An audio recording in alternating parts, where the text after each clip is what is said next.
안녕하세요. 성우형 세무사입니다. 사업자 입장에서 가장 크게 효과를 볼 수 있는 세금 줄이는 방법은 비용 처리를 얼마나 잘하느냐 이거에 달려 있거든요. 그러니까 왜냐하면 우리가 그 사업을 하면서 세금을 줄이는 쪽에 대한 세금 항목이 이제 종합소득세, 그러니까 법인은 법인세겠죠. 그 다음에 이제 부가가치세, 요 두 가지거든요.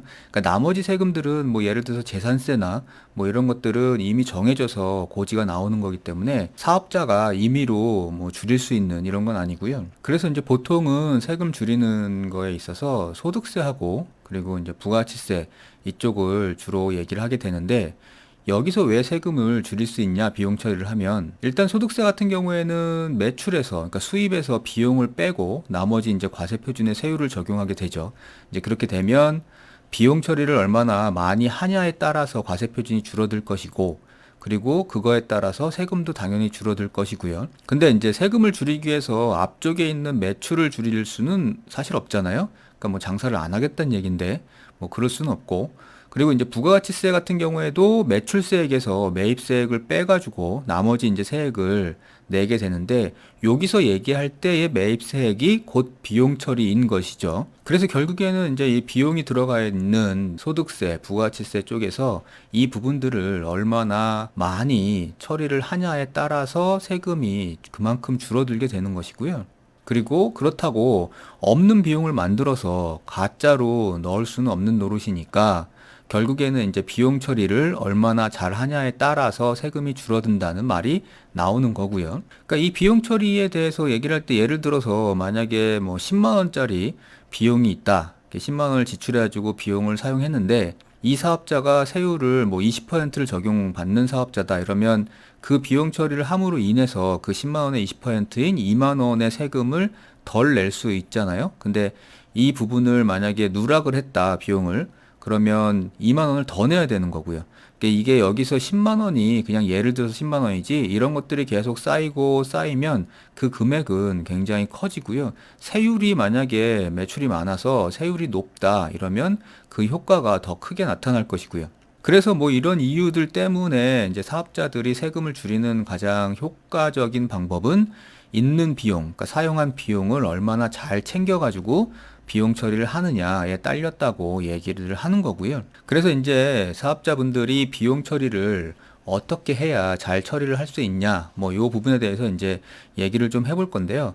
비용 처리를 잘 하기 위해서는 그러니까 크게 세 가지를 유념해서 알고 계셔야 돼요. 그러니까 첫 번째는 이 비용이 비용 처리를 가능한 거냐, 그러니까 비용 처리를 할 수 있냐 없냐, 요 판단하는 문제. 그 다음에 두 번째는 그 비용 처리를 하기 위한 적격 증빙을 갖추어야 된다는 것. 그리고 세 번째는 이 비용들을 잘 챙겨야 된다는 얘기인데, 이제 요 세 가지를 가지고 좀 자세하게 말씀을 드려볼게요. 자, 이제 첫 번째. 그래서 어떤 비용이 비용 처리될 수 있냐, 그러니까 비용으로 인정되느냐라는 건데, 요 부분을 판단하는 게 있어서 되게 헷갈리는 경우들을 많이 보게 돼요. 사업을 하다 보면은 굉장히 다양한 경우에 일들이 일어나잖아요. 그럼 그 일들마다 다 이게 비용에 넣을 수 있는 건지 없는 건지를 판단하는 게 뭐 종종 헷갈릴 수 있는 건데, 뭐 예를 들어서 같은 식당에서 같은 밥을 먹게 돼도 그 직원들하고 같이 먹으면 회식이죠. 이러면 이제 복리후생비 쪽으로 들어가고, 근데 똑같은 식당에서 밥을 먹는데 내가 가족들하고 사적으로 먹었다 이러면 뭐 비용 처리를 할 수 없는 거죠. 그래서 이제 영수증은 똑같지만 이게 과연 비용 처리가 되냐 안 되냐, 이런 이제 판단 문제가 있는데요. 이럴 때 가장 큰 원칙은 사업성이 있냐 없냐라는 걸 제일 먼저 판단을 해야 되고요. 이게 사업에 사용됐다 이러면 뭐 99%는 비용 처리가 된다라고 생각하고 일단 비용으로 넣어놓고 다음을 생각해야 되는 거고요. 사적으로 사용했다 이러면 뭐 당연히 비용 처리를 할 수 없으니까 그 비용에 대해서는 빼놓고 생각을 해야 되는 거겠죠. 그리고 이제 또 하나 생각해야 되는 거는 내 돈이 아닌 게 나갔을 때는 비용이 아니다 라는 거죠. 그러니까 무슨 얘기냐면, 뭐 예를 들어서 직원들 급여를 주면서 그 급여에 소득세나 뭐 이런 것들을 원천 징수를 하게 되잖아요. 그러면 이제 그 원천 징수한 세금은 내 돈은 아닌 거죠. 근데 이제 그게 매월 10일 날 내 통장에서 빠져나가니까 이 빠져나갈 때 이 지출을 비용으로 넣을 거냐 말 거냐인데, 이미 이 세금은 급여로 처리가 돼서 한번 비용으로 처리가 돼 있는 거고요. 그 다음에 단순히 그냥 내가 그거를 떼놨다가 나중에 납부를 하는 요 단계이기 때문에 단순히 그냥 지출이 내 통장에서 돈이 나갔다고 해서 비용은 안 되는 거고요. 그러니까 요런 게 또 소득세나 부가가치세 세금도 마찬가지겠죠. 이런 세금도 물론 세금을 납부할 때는 내 통장에서 지출이 됐지만 이러한 세금도 원래 내 게 아니기 때문에 이미 세금은 결정됐을 때 나라 거죠.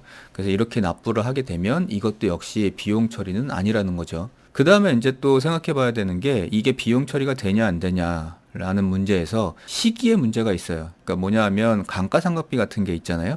그래서 내가 뭐 올해에 1,000만 원짜리 뭔가를 샀는데 이 1,000만 원의 지출이 일어났기 때문에 올해에 다 1,000만 원의 비용 처리가 될 수 있냐? 그건 아니거든요. 그러니까 감가상각비 같은 경우에는 이제 내용 연수에 따라서 나눠 가지고 매년 비용 처리를 해야 되니까 이런 것도 올해 비용 처리를 할 수 있느냐 없느냐에서 뭐 중요한 기준이 되는 거죠. 그러니까 예를 들어서 뭐 1,000만 원짜리 뭔가 비품을 샀다 이런데 내용 연수가 5년이다.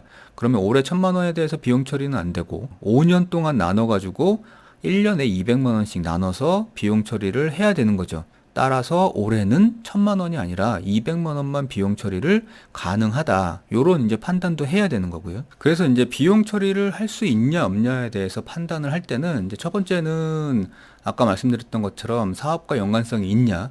그다음에 두 번째는 내 돈이냐 아니냐. 그러니까 원래부터 내 거였으면 지출했을 때 그게 비용 처리가 되는 거고 그게 아니라 그러면 이제 비용 처리를 할 수 없는 거고요. 세 번째는 이제 비용 처리를 할 수 있는 시기를 판단해야 되겠죠. 감가상각비처럼. 그래서 올해 비용으로 처리할 수 있느냐 아니면 내년으로 미뤄야 되냐 뭐 이런 문제가 있고요. 그래서 요거 세 가지 정도는 기억을 하고 계시다가 이게 비용 처리를 할 수 있는 가능성이 있냐 없냐를 판단하실 때 그 기준으로 삼으면 되고요.